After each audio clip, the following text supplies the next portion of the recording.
Eco Mama.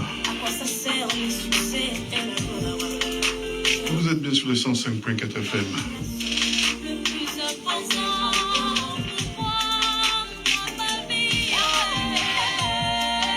Ah, lui, ça fait longtemps.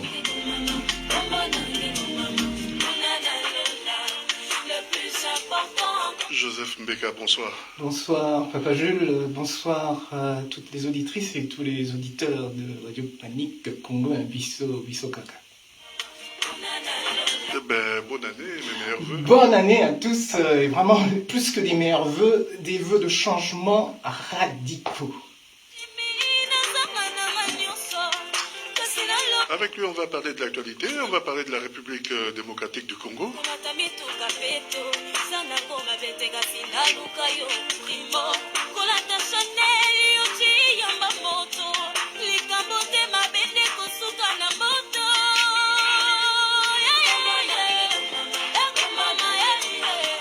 Joseph Mbeka, ça fait un certain temps, nous ça fait un temps qu'on se connaît.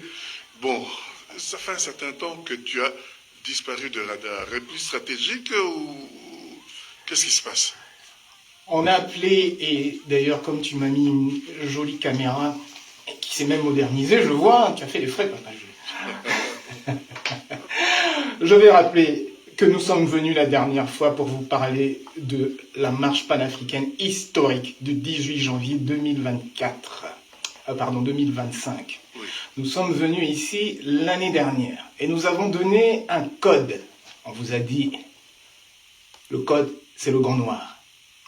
Cette marche était historique à plus d'un titre car à cette marche, nous avons fixé les nouveaux paramètres, pour ne pas dire paradigme, de la lutte et de la résistance. Mais au-delà de la résistance, nous avons donné le là à tout le monde. Comment ça? Des gens vont se demander comment ça? Il faut qu'ils fassent preuve de mémoire. Cette marche, que disait-elle?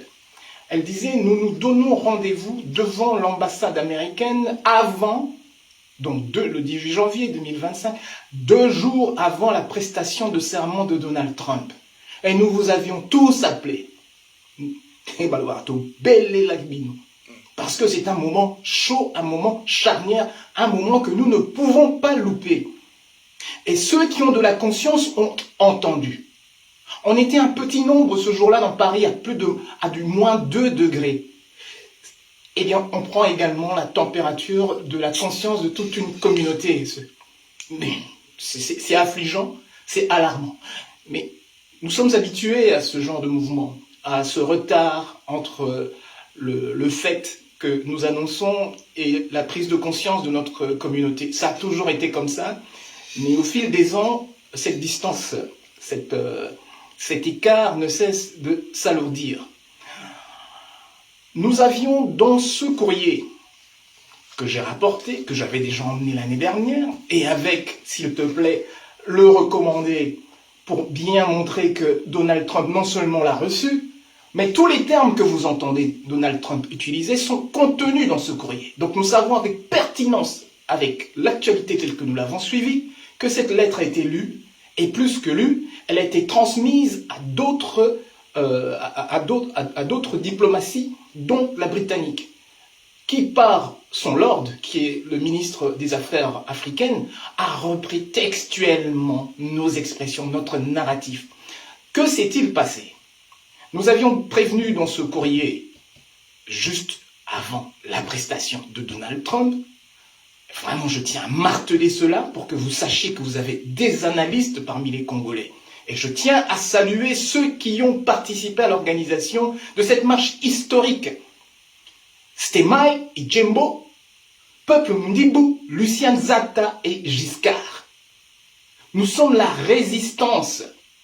Je suis le coordonnateur général depuis 1999. J'ai pris 10 années. Mais certains diront que... Un instant. J'ai pris 10 années. Est dépassé, parce bien sûr. On ne sent plus cette résistance. Je termine. Oui. J'ai pris 10 années entre 2000 et 2010. Déjà, un arrêt assez conséquent. Tu n'en as pas parlé. Mais j'ai disparu, pourquoi? Entre 99 et 2010, avec un seul des combattants premiers qui était là à m'embêter, Armand Tungulu. Il faut que tu reviennes. Surtout quand je suis revenu en 2009, il se trouvait chez ma sœur, et là, il m'a reconnu, tu dois revenir, tu dois revenir. Et j'ai toujours pensé, toujours, qu'Armand a fait cette bêtise pour me forcer à revenir, entre guillemets. Parce que je n'allais pas revenir si ce n'était l'assassinat d'Armand Tungulu. Mais jamais. Et pourquoi? Mais pour les mêmes motifs que ceux qui font que tu ne m'as pas vu pendant une année. Nous avons une communauté qui ne sait pas regarder les réalités en face et ne sait pas prendre ses responsabilités comme n'importe quelle race au monde. Donc, de façon conséquente. C'est peut-être la faute de ceux qui communiquent et qui ne savent pas motiver cette communauté. Donc c'est peut-être premièrement notre faute. Mais au bout de 60 années d'indépendance, on doit quand même se poser la question, qu'est-ce qui ne va pas avec ce peuple qui regarde le convoi de Lumumba passer comme si de rien n'était? Il n'y a personne, avait dit, je cite Hérodien, il n'y a personne pour jeter même un caillou sur ce convoi qui emmène notre histoire, qui emmène notre futur. On est là, on regarde Lumumba partir comme un colis, il traverse tout Kinshasa. Ça c'est nous. Est-ce que c'est notre faute ou il n'y a pas un problème d'éducation et de prise de conscience généralisée? Après le 18 janvier, nous avons vu ce que nous avons vu. Dans notre courrier, nous prévenons M. Trump qu'il va voir les Tutsis bouger.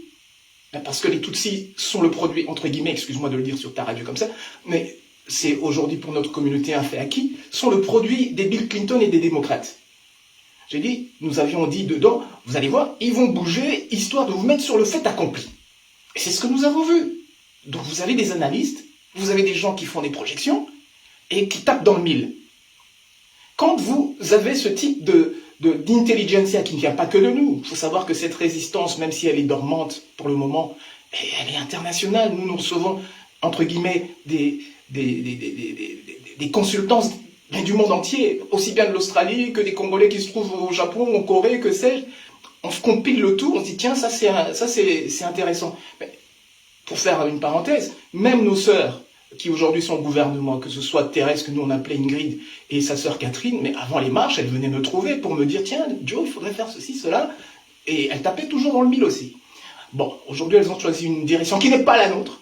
Comment ça, qui n'est pas la vôtre? Ah, mais attendez, Félix était avec nous, c'est notre frère. Je n'ai jamais renié ce garçon, ça doit être très clair. Ouais. Comme je n'ai jamais insulté Kabila, entre guillemets, j'ai jamais ressenti de haine pour Kabila. Il a tué mon frère Armand, mais moi, on m'a introduit à Kabila comme un frère aussi. Moi, c'est Hérodien qui m'a pas présenté, m'a dit, ton frère, tu dois aller voir ton frère Joseph, quand je suis rentré à Kinshasa en 2005. Donc moi, entre guillemets, j'ai ce logiciel où on me dit, tiens, voilà ton frère. Donc, automatiquement, il est impossible que j'ai un sentiment de haine. En revanche, le dégager pour avoir tué mon frère, ça a été, vous l'avez vu, on a lancé le slogan, le gars, ça s'est traduit en fait véridique et vérifiable. Mais Joseph Mbeka, certains qui t'écoutent maintenant vont se dire que tu es en train de jouer à l'équilibriste. Ni à gauche ni à droite, tu es au centre. Tu es où? Tu te situes où au jour d'aujourd'hui? Je suis Joseph Mbeka, le fils de mon père, oui, qui a travaillé aussi bien avec Lumumba qu'avec Mobutu. C'est-à-dire, je regarde l'intérêt de la nation. Mon père, c'est le bras droit de Lumumba. Je pense que de plus en plus, et on peut même, nous, notre famille, on peut même remercier ce supporter qui tout l'honneur du Congo en ce moment, notre frère Michel Koka, Moladinga, je me suis même posé la question, n'est-ce pas ton frère? Non, il n'y a pas de lien de parenté. Michel Kouka, mais grâce à lui, des images, des archives marocaines ressortent où on voit mon père juste derrière le Mumba face au roi Mohamed V. Notre père est le premier économiste de l'histoire du Congo, et pas n'importe quel économiste. Vous allez dire que on en fait des tonnes, mais je suis persuadé que c'était le plus grand économiste de son temps. Il a fait une plus grande distinction à la Sorbonne, donc le Congo avait un outil que même les Français n'avaient pas à cette époque-là. Il n'y avait personne qui avait fait ce magna cum laude. Le Congo avait des pointures. Il faut qu'on arrête de se dire n'importe quoi. S'il y a un Congo qu'on pleure, c'est parce qu'il y a eu des pointures qui ont à un moment donné géré ce Congo-là que nous pleurons aujourd'hui. Quand nous regardons... Tu veux dire que le Congo est mal géré au jour d'aujourd'hui? Attendez, tu vas quand même pas... Je vais plus sortir des mots d'oiseau parce que j'en ai déjà sorti vis-à-vis de Félix. Hein, quand tu dis ni à gauche ni à droite, mais si on regarde mes vidéos, je n'ai jamais hésité à les gratigner quand il le fallait. Et pareil pour Kanambe, que j'ai même utilisé Kana, et tu rajoutes le nom d'un chien derrière. Donc là n'est pas le problème. Au niveau du narratif, on ne mâche pas nos mots. On ne les mâchera jamais. En ce moment, le pays n'est pas géré. Félix n'est pas fait pour diriger, mais ça c'est clair et net. Ce garçon n'était pas fait pour conduire une nation comme la nôtre. À la rigueur, j'ai envie de vous dire, nous sommes paramétrés pour diriger ce pays. Nous avons un père qui nous a paramétrés pour cela. En attendant, c'est l'histoire qui décidera qui fait quoi. Mais s'il faut parler au niveau des compétences et de la vision, de la prise de responsabilité, de créer une gouvernance acceptable, Félix n'a jamais été cette personne-là. Et il ne le sera jamais. Mais Joseph Mbeka est cette personne-là. Non seulement Joseph Mbeka, mais beaucoup d'autres Congolais outillés et qui ont suivi un cursus de responsabilité le sont. Il ne faut pas venir nous sortir des formules à l'emporte-pièce, mais il n'y a personne à part Kabila qui sait ce que c'est qu'être un président. Personne ici parmi nous, les soi-disant candidats, nous pouvons prétendre à dire que voilà, moi je serai un bon président. Attendez. Et tout le monde avale ces âneries que Félix sort en disant ah mais oui c'est vrai, il a raison. Vous voyez à quel point on est intellectuellement paresseux. Tu ne vas pas dire à quelqu'un, quand tu fais une demande ou une candidature pour chercher la bonne personne, parmi les CV qu'on te présente, vous allez à la NASA pour piloter une fusée, il y a parmi eux des ingénieurs hydrauliques, et vous avez quelqu'un qui sort d'un restaurant qui va dire, bah, écoutez, personne n'a jamais conduit une fusée, j'ai aussi ma chance. Mais c'est ce qu'il a dit, et c'est ce que tout le monde a avalé. Non. Donc aujourd'hui, par rapport à la situation qui traverse la République démocratique du Congo, Joseph Mbeka, est-ce que tu as des solutions? Prenons le cas de prenons l'aspect sécuritaire. Est-ce que tu as des solutions par rapport à ça? L'année dernière, c'est la question que tu m'avais posée. Des fils et filles de ces pays. Tu m'avais posé cette question l'année dernière. Ouais. Je t'avais dit qu'il fallait investir massivement dans notre défense. Acheter des MiG... Enfin, c'est ce qu'on est occupé à faire. Donc ne dis pas qu'on n'intervient pas. Nous sommes entendus, nous avons mis les curseurs sur les États-Unis, tout le monde a regardé vers les États-Unis, pas tel que nous le souhaitions. Un nationaliste comme toi, tu te tournes vers les États-Unis. Non, je ne me tourne pas vers les États-Unis, mais ouais. il faut... Et c'est pour ça que j'aurais bien voulu qu'on parle un peu de l'actualité, mais on va d'abord terminer ce point. Nous savons parfaitement bien, le problème qui se pose à nous, c'est un problème de gourmandise occidentale vis-à-vis de nos richesses. Ces gourmandises ont été jusqu'à ce que l'Union européenne signe des mémorandums avec le Rwanda, soi-disant sur des métaux stratégiques, des valeurs, des chaînes de valeur, enfin des métaux stratégiques que le Rwanda ne possède pas. Clairement, l'Union européenne a tombé le masque. Ça faisait des années qu'on attendait ça, et le masque est tombé. Et notre jeunesse, elle fait quoi? Ça va être encore nous qui avons franchi la cinquantaine, c'est encore nous qui devons aller chercher des jeunes de 20 ans et leur dire « mettez-vous en mouvement ». Il y a un problème avec notre jeunesse, avec notre éducation. Pour sortir de cette situation, j'ai commencé par dire que Félix n'est pas à sa place. Comment pouvez-vous concevoir? On vient de vous attaquer, vous faites un remaniement. Le signal que vous envoyez à l'ennemi, c'est de nommer des Eliezer comme vice-ministre de la Défense, vous allez me dire que c'est pour les anciens combattants, et un infirmier. Donc nous n'avons pas des généraux qui sont sortis de Saint-Cyr, on n'a pas ça. De l'école nationale royale ici militaire, on n'a pas ça. Mais il peut être encadré, il peut être entouré des experts. Mais est-ce que, pendant qu'on est en train de prendre vos terres, vous allez faire des expériences amusantes, de petits chimistes amusés? Il y a un souci de sérieux à la tête de notre nation. Et c'est vis-à-vis de ça qu'il faut s'affranchir, mais de façon radicale et définitive. Mais comment? Comment le faire? Comment le faire? Comment fait toute nation? Tu veux quoi? Tu veux que Trump aille chercher Félix et le sortir de son lit? Lui, il n'a même pas. Bien Trump par rapport au Congo. Et il reprend notre narratif. C'est la preuve que nous sommes entendus et écoutés. Effectivement, nous pourrions le faire. Ça, c'est notre responsabilité à nous, Congolais. Parce que là, pour le moment, la situation est à ce point alambiquée. Nous sommes tombés dans un piège cousu de fil blanc par les impérialistes, pour ne pas dire les occidentaux, qui font que nous sommes pris dans un étau entre le cancer et le choléra. Le cancer, c'est Paul Kagame, qu'ils ont eux-mêmes positionné là. Le choléra, c'est Félix Tshisekedi, qu'ils ont eux-mêmes positionné là. J'ai dit combien de fois sur ton antenne que Félix a été nommé par les Belges comme Mobutu l'a été. Point barre. Mais non, il y a eu des élections. Bien sûr, et il a gagné avec toute la transparence que l'on sait. On a vu les observateurs internationaux se précipiter au Congo pour justement observer ces élections. À un moment donné, c'est quand on voit tous ces mouvements géostratégiques et géopolitiques qui se déroulent au vu et au su de tous, et que les Congolais ne réagissent pas d'eux-mêmes, qu'on se pose la question, mais est-ce qu'on perd notre temps avec ce peuple auquel on martèle tout le temps les mêmes choses et finalement ça ne rentre jamais? Est-ce qu'on a affaire à un peuple de bourriques ou à un peuple qui joue à la politique de l'autruche? Parce que quand on écoute certains analystes, on voit qu'il y a des gens qui comprennent. Mais certains diront c'est trop facile, à 8000 km de parler au lieu de descendre sur le terrain.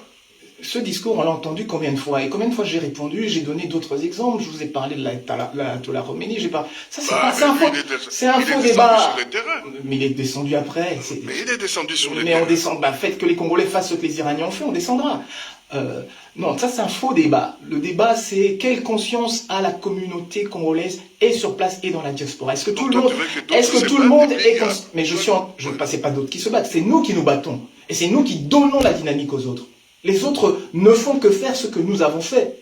Ce qui a entraîné une dynamique de changement au Congo, à chaque fois, c'est de mimiquer, c'est de faire la répétition de ce que les combattants ont fait. Rien d'autre.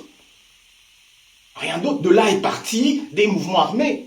Parce qu'eux sont sur place, ils peuvent avoir accès à des armes. Ici, on va avoir accès à des armes ici en Belgique. Allez, soyons sérieux. C'est pas comme ça que ça fonctionne. Nous avons affaire à une jeunesse et c'est à elle que je veux m'adresser. Vous ne pouvez pas accepter des antivaleurs, vous ne pouvez pas accepter de vous laisser influencer par des atalakou qui passent sur les réseaux sociaux pour vous dire que ceci était génial, qu'on a signé des accords avec Trump, c'est génial, que vous avez un président, il signe à peine les accords, on dirait qu'il attendait ce qu'il a attendu ça toute sa vie, et pour faire un bain de foule à la Mobutu, parce que voilà, j'ai rencontré Trump. C'est pour nous citer après, j'ai rencontré Merkel. On dirait quelqu'un qui est auto-impressionné par ce qui lui arrive. C'est pas ça, ce genre de président que mérite le Grand Congo. Ça ne se passe pas comme ça. Tu fais ton entrée triomphale, le lendemain on te prend au Vira. Mais tu as l'air plus ridicule que ridicule. Est-ce que vous comprenez ce que nous voulons dire? Nous sommes en train de vous dire qu'on ne peut pas accepter tout et n'importe quoi. Cet accord-là, d'ailleurs, pour nous, il est nul et de nul effet. Il n'est même pas passé par le Parlement. Un accord qui donne 90... Mais ça a engagé Ça engage Félix, sa signature et sa bande de chacals qui lorgnent sur le Congo. Je ne vais pas, moi, me laisser influencer par l'ennemi qui a armé Kagame, qui a fabriqué Kagame, à savoir les États-Unis, l'ennemi qui nous a nommé Félix comme président, c'est-à-dire à savoir la Belgique et les États-Unis. Ils font une popote entre eux et moi, je vais me sentir concerné par ça. Je suis naïf jusque quand et jusque où? Et comment est-ce que tu vas faire opposition? Mais d'abord, avoir une lecture claire de ce qui est sur place là. Et c'est pour ça que je viens vous rappeler et vous marteler. Et comme tu l'entends, et je te le dis souvent, je ne dis rien de nouveau. Mais il faut le rappeler. 1. Mobutu, Félix, Kabila Joseph sont des produits belges. Est-ce que c'est clair? Est-ce que ça rentre dans vos crânes? 2. Nous sommes pris en étau entre un Occident qui se meurt de matières premières parce que nous sommes dans une crise énergétique sans précédent, que l'Occident met comme priorité des priorités sa survie énergétique, surtout dans un monde multipolaire où on voit maintenant que la Russie et son gaz qu'il exige en roubles et non plus en dollars. Joseph Peka, quelqu'un te pose la question de savoir qu'est-ce que tu proposes. Mais j'ai pas éludé ta question. Non, c'est pas, ça vient de réseaux sociaux. Les gens ne doivent pas être pressés comme ça, oui. Parce qu'ils ne poseraient pas la question s'ils connaissaient les enjeux. Celui qui me pose la question, je suis sûr qu'il est capable d'applaudir à des accords aux États-Unis avec Trump. Si je n'ai pas balayé clairement ce qui est cette poussière qui se trouve devant son œil, je peux lui montrer le plus beau tableau du monde. Il va me dire, mais il n'est pas génial ton tableau, mais de quoi tu me parles? Balayons d'abord ce qui doit être balayé, que ce soit clair. Oui. Donne-moi 2 minutes pour ça. D'accord. 1. Je répète, nous n'avons pas un dirigeant qui reflète la volonté de notre peuple. Et nous ne l'avons plus, je l'ai déjà dit, depuis le 14 septembre 1960. Est-ce que c'est clair? J'ai posé les questions non seulement sur ta radio, mais sur les autres. Qu'est-ce qu'il y a de tellement essentiel qui a changé depuis le 14 septembre 60, le coup d'État du général Mobutu, neutralisant et Lumumba et Kasavubu? Qu'est-ce qu'il y a radicalement et fondamentalement changé au niveau géopolitique pour le Congo depuis cette date-là, où on nous vole notre indépendance? Qu'est-ce qui a changé? Rien. Ça veut dire que nous sommes revenus sous colonisation belge masquée. Est-ce que c'est clair? Nous avons eu un moment de répit sous le Mzé. Dès que le moment de répit a commencé, à savoir le 2 août 1998, celui-ci a tenu jusqu'au 16 janvier 2001. Quand vous faites le calcul de ces 2 périodes, c'est-à-dire les 2 mois, 2 semaines de Lumumba, et à peu près les 2 ans, à tout casser, 2 ans et 6 mois du Mzé, vous avez exactement la période de notre indépendance. Tout le reste, nous sommes sous les fers, dans les cales des bateaux. Alors vous pouvez vous donner toutes les illusions du monde.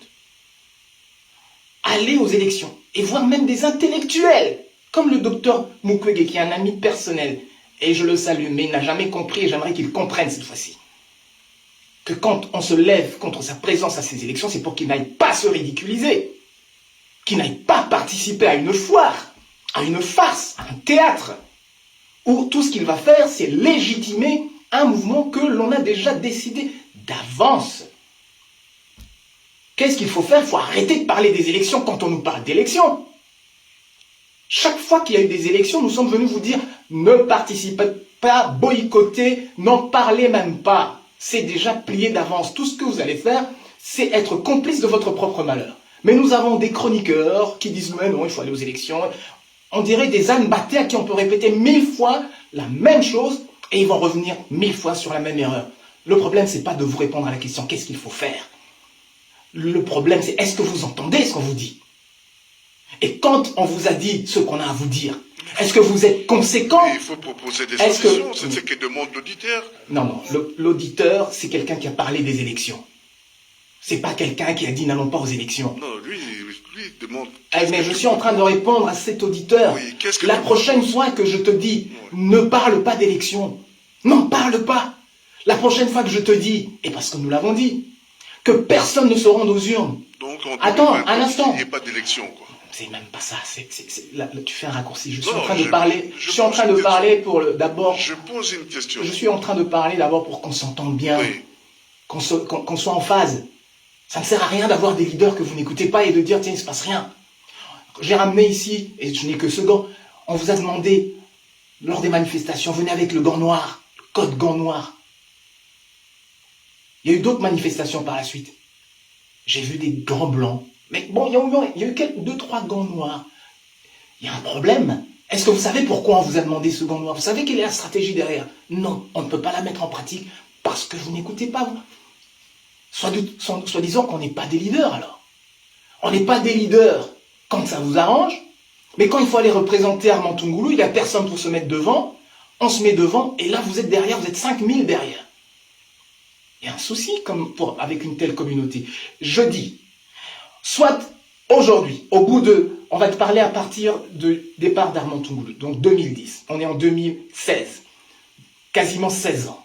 Vous avez quand même pu faire la part des choses entre qui est qui dans ce combat, qui est farfelu, qui ne l'est pas, qui est sérieux, qui ne bouge pas d'un iota. Vous êtes quand même en mesure de faire ce type d'analyse. Parce que nous, on a franchi la cinquantaine. Et on ne va pas tourner autour du pot éternellement. On se fatigue, on ne vient plus vous parler parce qu'on estime qu'on en a dit assez et qu'il est temps qu'on voit qu'est-ce qui pousse. Qu'est-ce qui pousse? C'est l'engouement pour le football. C'est tout ce qui pousse. Je continue et je vais juste terminer par ce petit point pour cette petite question. Donc, si on vous donne des mots d'ordre, vous pouvez faire ce qu'on dit, la petite confiance d'expérience de ceux qui savent que, tiens, quand on avance le pion ici, on a une petite chance d'arriver à la dame. Nous avons fait cette preuve, nous avons fait cette démonstration, nous vous avons ramené les marches sur la place Lumumba, on a fait tout ça, et quasiment à chaque fois tout seul, et quasiment en déboursant tout seul. Parce que si on vous attend, on sait qu'il ne va rien se passer. J'ai eu un père qui a lancé cette opposition dite républicaine. Il s'est ruiné. Et lui, c'était à coup de millions. Il a travaillé avec le musée, ils se sont ruinés. Et c'était à coup de millions. Pour en arriver à une communauté qui se tire sur les pattes, qui vide des chargeurs entiers sur ses tibias, pour défendre qui est un frère ethnique. En ce moment où je te parle, j'ai tous mes frères Louba qui sont en train de sauter au plafond. Est-ce que c'est normal? Est-ce que c'est encore normal? Après le marasme auquel on assiste, qu'il y a encore des gens qui réfléchissent de façon tribale. Votre gars, il est incapable. Arrêtez. Qu'est-ce que tu proposes? Que ce soit d'abord... Non, je suis en train de te répondre, mais je pense que tu ne t'en rends peut-être pas compte. Je suis en train de te répondre qu'il faut nettoyer les cerveaux d'abord. Ces cerveaux de gens, à quoi ça va me servir de te donner une réponse qui, quand on va faire une petite marche, quand Félix va arriver, il va avoir encore plein de balouba qui vont aller l'accueillir et faire illusion que les Congolais l'ont accueilli. J'ai un commentaire qui dit que ton discours est vide. À cette personne, qu'est-ce que tu vas répondre? Mais que cette personne éteigne la radio et passe à une autre chaîne. Je vais continuer à nettoyer ce qui doit être nettoyé. Nous avons un deuxième point. Maintenant, ce sont nos frères Mbandi. Du matin au soir, c'est Mobutu. C'est Mobutu, cela qui est une anti-valeur. Qui est une anti-valeur totale, un traître. J'appelle un chat un chat. Et de nouveau, vous voyez tout cet engouement. Oui, on va visiter la tombe de Mobutu. Donc, il y a ce tribalisme qui a fait que Lumumba n'est plus, qui a fait dire à Lumumba, on va armer un de mes frères pour m'éliminer. Tant qu'on n'a pas nettoyé ça, on a demain un Louba, un Mbandi qui va être armé pour éliminer Joseph Mbeka. À quoi ça sert que l'on avance dans cette direction si les consciences ne sont pas unifiées? Unifions d'abord nos consciences. Au moment où je parle, il y a des personnes qui trouvent ça creux et vide, mais je sais que, par expérience, Dieu merci, je sais que la graine est en train de tomber sur de bonnes terres. Après le 18 janvier, il y a eu Goma qui est tombé. De nouveau, de façon pédagogique, nous avons voulu montrer comment se mettaient en place les mouvements des grosses marches. Nous avions tapé très fort le 18 janvier, c'est une marche historique. Il y a des combattants historiques qui ont même annoncé cette marche, qui après se sont dédits. Je ne vais pas citer leur nom. Ils ont fait une vidéo annonçant la marche. 2 jours après, influencés par d'autres résistants qui voient un autre monde, on se demande de quel monde ils parlent. Oh, ils ont essayé de te bouffer, dis que tu n'iras pas à la marche. On a vu toutes ces âneries. C'est d'abord ça qu'il faut nettoyer. Il faut nettoyer ça. Il faut d'abord retrouver une unité de corps telle que nous l'avions, qui a fait dégager Kabila. Tu vas me dire, qu'est-ce qu'il faut faire pour dégager Kabila? Mais je t'ai dit, et on me posait déjà la même question, c'est pour ça que la question, elle m'amuse. Hein. À l'époque, on me disait, ah, tu vas dégager Kabila à 8000 km. Mais c'est fait, par notre pression, par la diaspora, il est parti. C'est la pression et rien d'autre. Celui qui n'a pas vu ça, mais c'est lui qui... Apparemment, il y a eu une passation pacifique. Oui, bien sûr, tellement pacifique qu'il n'y a pas eu de mort dans les églises. Il n'a pas mitraillé dans les églises. Hein, tout ça, on a oublié. Non, Kabila est parti, et il y a eu une pression, et cette pression était sous Donald Trump. On sait que la même pression sous un autre régime géopolitique, Kabila, il aurait tout simplement revu la Constitution. Rappelez-vous, quand nous faisons notre marche historique du 18 janvier 2024 ou 2025, où nous fixons le nouveau cadre, c'est parce que Donald Trump est revenu, et c'est parce que nous savons qu'avec ce monsieur imprévisible, il y a une fenêtre du pire, il y a une lucarne possible. C'est tout ce que nous avons fait. Attention, ici, il y a 4 années de possibilités. Et nous sommes toujours dans ces 4 années de possibilités. C'est pas pour aller faire n'importe quoi. Joseph Meka, tu restes toujours avec ces discours de confier, entre guillemets, ta destinée à l'étranger, aux Américains. C'est que je me suis très mal exprimé. Oui. Je dis qu'il crée ce qu'on appelle un paradigme, c'est-à-dire un référentiel où certaines choses deviennent possibles. C'est pas lui qui va faire notre boulot. Ah, mais c'est ce que... Dans ton discours, c'est non, ça c'est c'est que je me suis tellement mal exprimé que Félix a cru qu'il devait aller lui vendre nos minerais. Parce qu'il s'est précipité. C'est suite à mon discours sur ta radio que subitement notre gouvernement prend des décisions en direction des États-Unis. C'est pour te dire que tu es très écouté. Et que notre parole porte. Mais je constate qu'elle n'est pas bien comprise. On ne va pas hypothéquer notre République, nos minerais pour lesquels Lumumba est mort et d'autres, le Mzé, tout ça, ils sont morts pour nos minerais, on ne va pas les hypothéquer. Mais c'est déjà fait. Mais non, ça c'est dans vos rêves. C'est déjà fait. C'est rien, c'est du papier chiotte, on va s'essuyer avec. On ne va pas hypothéquer notre destinée parce que quelqu'un a été signé un document de 99 ans pour sauver un régime d'incapables. Ça ne nous regarde pas, on n'est pas concernés. Ça c'est son délire, on le laisse dans son délire. Et les gens qui disent qu'on évite, ce sont ceux qui veulent que ce délire continue. Et on les laisse avec. Ceux qui se ressemblent, s'assemblent. Je vous le dis et je vous répète, il faut qu'on sorte de ce tribalisme. On doit en sortir, sinon on ne va pas avoir la solution pour un Congo qu'on peut léguer à nos enfants. Vous êtes prêts à hypothéquer tout un pays, l'avenir de vos propres enfants, pour soutenir un enfant qui est de votre tribu. Si cet enfant était compétent, on applaudirait avec vous. Est-ce que c'est pas un discours facile que non, c'est un discours d'éclaircissement qui doit être dit. Oui. Ça n'est pas dit. C'est tellement facile que ce n'est pas dit. Je le dis de façon claire et nette pour que tous nos frères l'entendent, qu'il est temps de vous désolidariser de ce qui n'est pas méritant. Sans méritocratie, on ne peut pas être à la hauteur du Congo.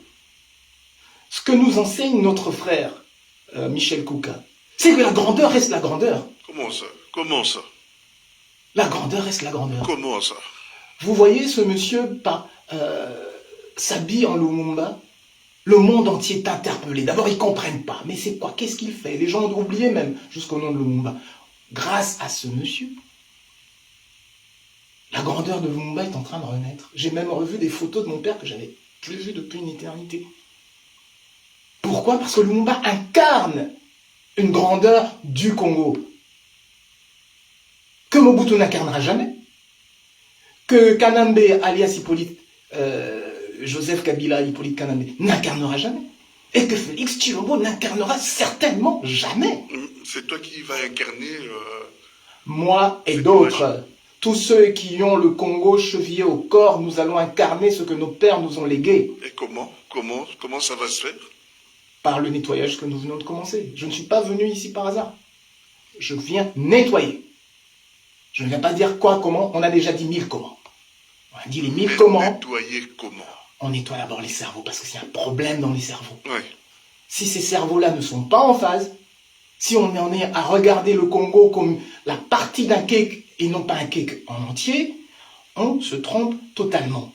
Si on ne comprend pas le jeu qui est là, en place, qu'on a vu ces séquences se répéter avec Kabila, qui se bat avec Kagame. Maintenant, on a remplacé Kabila par Félix Tshilombo, et qui se bat de nouveau avec Kagame. C'est toujours les mêmes séquences. Le CNDP est devenu M23, et c'est toujours le même schéma. Pourquoi tu me demandes comment? Mais regardons d'abord clairement ce schéma qui maintenant est compris par la majorité. Mais on fait quoi pour mettre fin à ce schéma? Et je vais te répondre, maintenant je réponds à ta question, pour te dire que non seulement nous y avons déjà répondu avant même que ton auditeur ne pose la question, quand nous sommes, je ne reviens pas par hasard avec cette marche du 18 que vos enfants étudieront le 18 janvier 2025. Vos enfants étudieront cette marche. Nous avions lancé un nouveau paradigme. 1. Regardez vers Trump, voyons ce qu'on peut faire de ce côté-là. 2. Et toujours à la même marche, on a lancé tous les aiguillons pour que l'opinion publique internationale s'éveille. La première question avant le comment, c'est contre quoi on se bat. La personne qui pose le comment, elle doit savoir, mais contre quoi on se bat, nous, Congolais? On se bat, je l'ai déjà dit, mais je vais le répéter. On se bat contre une machine médiatique internationale qui a décidé de passer le Congo sous silence. C'est ça notre premier ennemi. Ce n'est pas Kagame. Tout ça, ce sont des conséquences. Mais il faut réagir par rapport à ça. Mais c'est comme je suis en train de... Tu le présentes comme si c'était une fatalité. Absolument non.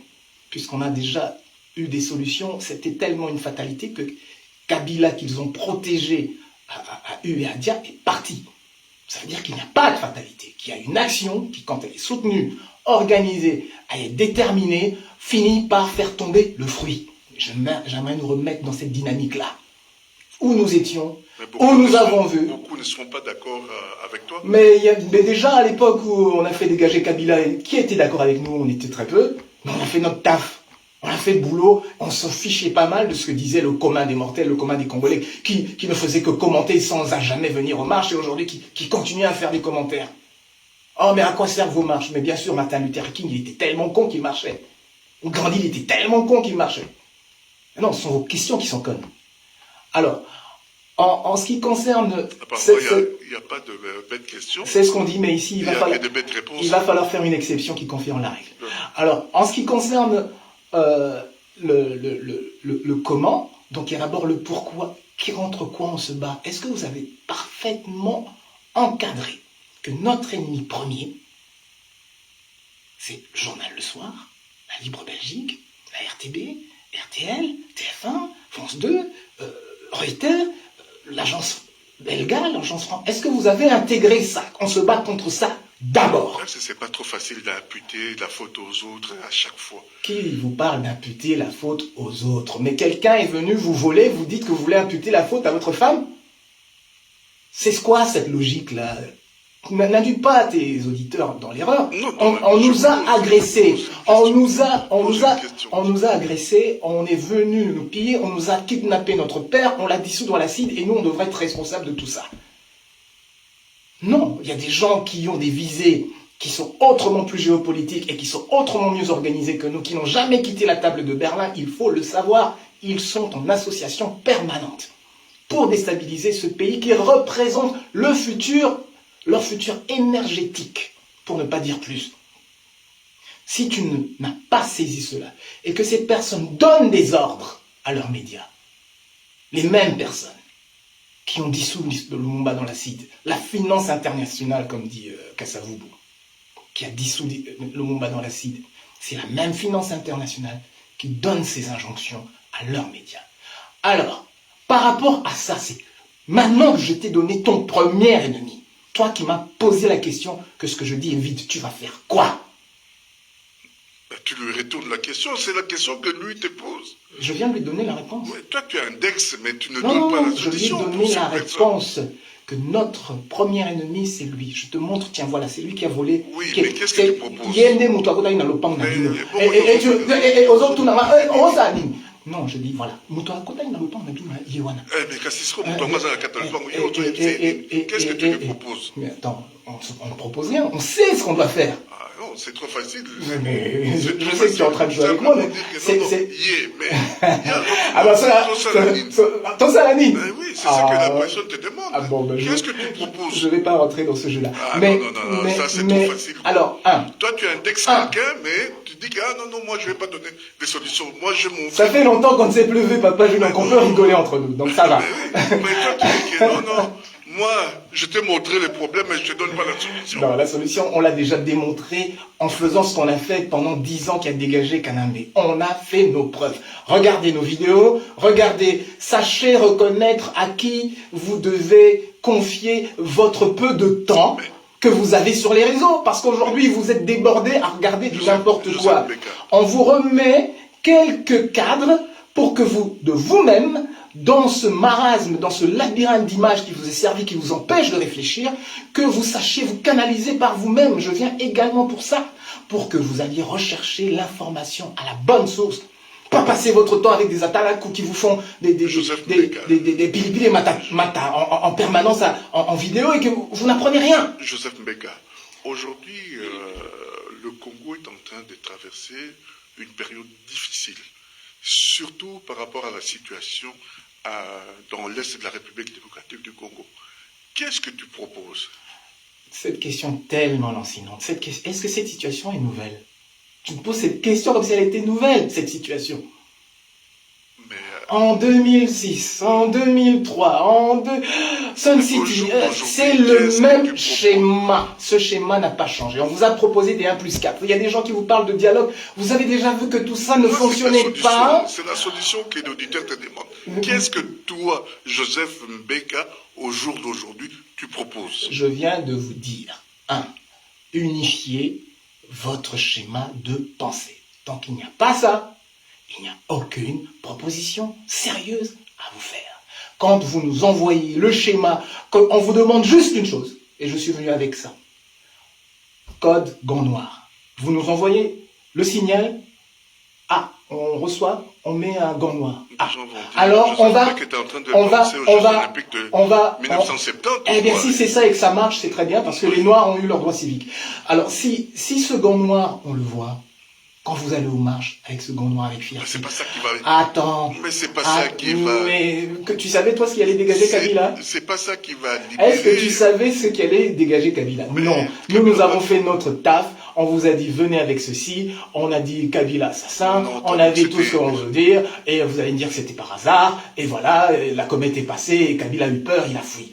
Okay. Non, il n'a pas fui. Il a fait une passation. Il a fait aucune passation. Il a reçu un ordre. Et je vous ai déjà dit comment ça s'est passé. Les Belges ont donné l'ordre à Kabila que c'est Félix maintenant. Alors vous pouvez monter, danser, tout ce que vous voulez. Moi j'avais cette information dès 2016, je vous l'ai déjà dit. Je l'ai appris aux renseignements généraux, c'est pour vous dire, puisque nous l'avions déjà, avant qu'ils nous donnent l'information, nous l'avions déjà publié sur notre site Changing Congo, que Félix est la prochaine personne qui a été choisie en 2016. Donc ils n'ont fait que confirmer mon analyse. On dit oui, bah, t'as raison, parce que nous on l'a choisi, et votre futur président s'est assis ici juste avant toi. Félix venait de passer avant moi. Dans ce bureau des renseignements généraux. Il ne faut pas nous dire comment, quoi, qu'est-ce, on sait comment ça fonctionne. On vous dit pour s'en sortir, avec ce genre de situation qui est la nôtre, c'est comme si tu me disais de nouveau. Et j'ai déjà donné cet exemple, et j'ai l'impression de tellement me répéter que tu vas me voir la prochaine fois dans 2 ans et non plus dans une. Nous avons connu un premier génocide, je réponds. Nous avons connu un premier génocide de plus de 10 millions de personnes, sous Léopold II. Ce génocide a été caché. A été caché par qui? Par le soir, par la Libre qui appartenait au Palais Royal. Qui était en face? Quelqu'un qui avait des armes? Quelqu'un qui avait une armée? Non, un petit comptable qui s'appelle Denis Morel, qui a juste créé l'Internet de l'époque avec un périodique qui dénonçait tout simplement les exactions de Léopold II. Ce monsieur, à ceux qui me posent la question, comment ce monsieur a chassé Léopold II et ses milliards sans tirer un coup de fil, un coup de feu. Alors, je te dis que nous sommes dans la même situation de désinformation et que c'est l'information correcte qui va faire en sorte que ce type soit désarmé. Alors, j'illustre cela parce que nous avions visé le 18 janvier 2025. C'était une prise de conscience qui allait mettre la masse en mouvement. Et la masse s'est mise en mouvement pour qu'elle se remette en mouvement. Dès que Goma est passé, il y a eu de nouveau, comme toujours, c'est toujours le même schéma, il y a la sidération, les Congolais ne bougent pas. J'ai été faire le mariole, entre guillemets, dans ma tongue, tout seul, en criant, levez-vous, sortez. C'était mon dernier acte. C'était ma dernière action. Eh bien, et j'ai expliqué sur ma page, pour ceux qui me suivent, vous allez voir, maintenant vous allez voir, ils vont se lever, ça va faire ceci, cela. Je donne les séquences que nous connaissons. Et ça s'est passé comme ça, vous allez voir, il va y avoir foule, et il y a eu foule. Mais simplement, cette foule-là, elle a également repris nos mots d'ordre. Nous parlions quoi le 18 janvier? Non seulement on demandait, mais on a été jusqu'à demander la libération de notre frère, que toi, tu as même, ta radio a tout fait pour qu'il soit libéré. Nous avions réclamé la libération de notre frère, faussement accusé. Il a été libéré. Nous avions pointé de nouveau le PSG. Ce n'était pas la première fois, mais on a vraiment pointé et fait pigeon sur le PSG, jusqu'à ce que même la ministre des Affaires étrangères repointe le PSG. Donc tout ce que nous avions fait était suivi des faits. Et à quoi avons-nous assisté? On a assisté à un lever de bouclier international uniquement par l'information. Uniquement par l'information. Il y a eu un lever de bouclier international pestiférant Kagame qui était aux abois. Ce type, c'était un mort-vivant. Qui l'a ressuscité? C'est nous. Et c'est à nous, vous allez demander comment. Nous, on a mis en place une stratégie qui a fonctionné. On s'est dit, ce type, on va le mettre contre mur. Et on sait comment on va le faire. Parce qu'on est dans le même schéma que Léopold II. D'abord l'information, tout le reste viendra après. C'est-à-dire, si vous gagnez les cœurs et les âmes, mind and spirit, heart and mind, si vous pouvez gagner et les cœurs et les esprits, d'abord, vous vous facilitez la tâche. Combien de fois on va vous demander de faire en sorte que, et aujourd'hui c'est encore plus facile, et vous pouvez même remercier Michel Kouka qui a de nouveau mis une belle lumière sur le Congo. C'est encore plus facile de parler du Congo. Notre objectif par cette marche du 18 janvier, c'était simplement de désenclaver le Congo de la carte des misères mondiales. On ne parlait jamais du Congo. Donc chaque fois que vous avez entendu Trump prononcer le mot Congo, c'était Cocorico, victoire. Notre cause est enfin connue. Et vous allez suivre, pour ceux qui suivent, vous allez constater qu'aujourd'hui, quand ils parlent des grandes crises, de nouveau, ils éludent le Congo. Ils vont parler de l'Ukraine, ils vont vous parler de la Palestine, puis ils vont vous parler du Soudan en Afrique, et ils vont pleurer pour le Soudan. Mais du Congo, jamais. Très peu. Non. Nous avons fait notre boulot. Ce type, il était aux abois. C'était un mort-vivant. Qui l'a ressuscité? C'est nous? Ou c'est Félix, avec son incompréhension de ce qu'il faut faire? Il est allé même nous ressusciter des FDLR qui étaient morts. Il est allé signer un document où il y a le mot FDLR. Ce type se respecte-t-il? Est-ce qu'il nous respecte? Il ne nous respecte pas. Ce n'est pas notre président. Notre président ne met pas sa signature et il fait un cinéma. Tiens, je ne regarde pas Kagame. Non, tu ne signes pas une grâce où on parle d'FDLR comme une menace qui existe. Ils n'ont jamais jeté même un caillou contre le Rwanda. Mais vous voulez ressusciter. Nous, on avait mis Kagame contre mur. Et la personne qui me pose la question du comment, mais dites-nous comment on a fait. Mais suivez, soyez attentifs s'il vous plaît. Vous ne soyez pas toujours au fond de la classe à vous poser la question, mais comment? Mais attends, tu étais là en classe avec tout le monde ou pas? Le Congo, c'est pas du jeu, hein, mes amis. Joseph Mbeka, quand les gens disent que tu as un discours confusionniste, que tu t'inspires du confusionnisme par rapport à tes propos, qu'est-ce que tu réponds? C'est nouveau ça. C'est tout nouveau. J'adore Confucius. Tu sais ce qu'il dit Confucius? Confusionnisme. Non, mais moi j'adore Confucius. Et tu sais pourquoi? Je vais te dire pourquoi. Je lis la Bible, je lis les Saintes Écritures, j'essaie de me cultiver, je peux même lire la Bhagavad Gita et d'autres livres saints. Mais quand j'arrive à Confucius, je me dis, mais purée, ça ne m'étonne pas que les Chinois soient là. Ça ne m'étonne pas que... Confucius dit ceci, et cette phrase-là, je me la répète souvent. Un lion m'a poursuivi dans l'arbre. Là, c'est pas par rapport à Confucius, c'est par rapport à la confusion. Ah non, moi je prends ce que j'ai à apprendre. Là, je prends ce que j'ai à apprendre. Ici, il n'y a aucune confusion. Il n'y a aucune confusion. Je vous ai montré comment est-ce qu'on a dégagé Kabila, je vous ai montré comment est-ce qu'on a mis Kagame contre mur et comment quelqu'un qui ne comprend rien à rien l'a ressuscité. Il n'y a aucune confusion. Alors, Confucius dit ceci. Un lion m'a poursuivi dans l'arbre. De là, la vue était superbe. Est-ce que vous pouvez comprendre ça? Nous, on se trouve à cet endroit-là et on observe, on regarde les Congolais. Si vous devez faire votre part, nous, on a fait la nôtre. Ne venez pas attendre de nous plus que ce qu'on a déjà donné. On donnera ce que notre inspiration nous dira de faire, on le fera toujours. Pour le moment, notre inspiration dit halte. Halte là, ces gens doivent mériter ce pays. Donc, la personne là qui me pose la question comment, on pourrait presque lui rétorquer la phrase des Kennedy, mais qu'est-ce que tu fais toi pour ton pays? Ne demande pas ce que ton pays peut faire. Mais moi, qu'est-ce que je peux? Cette personne-là et ces autres personnes, mais je sais très bien que ce sont des personnes qui sont envoyées. Apparemment, tu as qu'elles se disent dépassé. Personnellement, tu as un discours des années 90 d'après un auditeur qui nous suit. Oui, c'est très facile derrière un ordinateur, même d'être un Rwandais qui prend des noms congolais et qui veut dire n'importe quoi pour distraire la galerie. Non, les gens ont bien compris, et les Congolais qui sont Congolais ont parfaitement compris que nous avons fait notre boulot, nous avons mis Kagame contre mur et que quelqu'un est venu lui faire du bouche à bouche, ce qui est dégoûtant. Donc, à cette personne-là, qui, elle, plonge le Congo dans la confusion, on va lui dire, arrête tes conneries s'il te plaît. Nous, on a une vie, elle est en train de partir, elle est en train de passer, pendant que tu es en train de jouir sur base de nos efforts, pas les tiens, nos efforts. Toi, tu es venu, fils à papa, tu t'es plongé. On est aussi des fils à papa, mais on a mouillé la chemise. On s'est mis dans les... On a été dans les prisons, on a été tabassés, on a pris les gaz, on a tout pris. On a fait notre boulot. En plus, on s'est éduqué. On a fait aussi cet effort-là. On ne vient pas avec des faux documents. Petit à petit, on arrive à la fin de notre entretien, dans 3 minutes, fin de l'émission. En 1 minute, qu'est-ce qu'on peut retenir de notre entretien d'aujourd'hui, de ce soir? Bon, que le monde se trouve dans à un point de bascule, avec ce qu'on observe au Venezuela.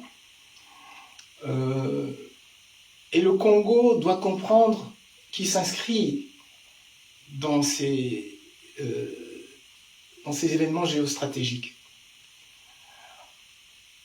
On est passé dans un monde où le droit international, qui n'a jamais été respecté pour le Congo, donc pour nous il n'y a rien de nouveau, mais cette fois-ci, au vu et au su du monde entier, les puissants s'autorisent d'égratigner les textes de loi. Mais ça ne date pas d'aujourd'hui. Oui, ça ne date pas d'aujourd'hui, mais aujourd'hui, avec les réseaux sociaux, c'est le monde entier qui sait exactement ce qui est en train de se passer. Et c'est assumé, et c'est dit ouvertement, voilà, moi, je possède ceci, 303 milliards de barils, c'est pour moi. Bon, tout ça, c'est du narratif, on le sait. Sur le terrain, au contraire, je pense qu'il est en train de tout perdre. Mais le problème congolais se pose dans ce référentiel. Nous, Congolais, nous avons le devoir, mais vraiment, de saisir la grandeur de notre nation, parce que demain, tous ces grands blocs, qui aujourd'hui s'appellent Chine, Russie, États-Unis, vont s'asseoir à une table, peut-être qu'ils vont s'entendre pour ne pas se faire la guerre, et manger tout le monde. Nous avons encore une chance de faire partie des grands qui seront, pour leur intérêt, sur cette table des décideurs. Mais pas avec les dirigeants que nous avons aujourd'hui, ils ne sont pas à la hauteur. Il suffit de regarder le pays, il suffit d'aller à Kinshasa et d'entendre des gens qui reviennent de Kinshasa, c'est toujours plus dur. Le pays n'est pas géré. Le pays n'est pas géré. Donc, en ce qui nous concerne, nous invitons chaque Congolais à cesser d'avoir peur, à cesser de trembler quant à l'idée de penser qu'il faut un changement, et assumer ce que nos ancêtres ont fait avant nous. Quand on dit que quelqu'un est destitué, cette personne, elle doit comprendre que son temps est passé et révolu. En tout cas, Joseph Mbeka, merci. Merci d'avoir répondu à notre invitation. Merci d'avoir répondu à nos questions.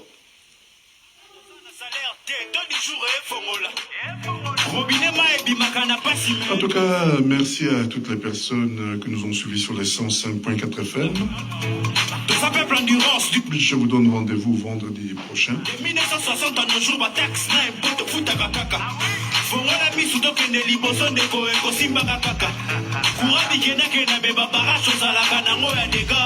Pourquoi est-ce que quand tu m'as balabala pour continuer débat?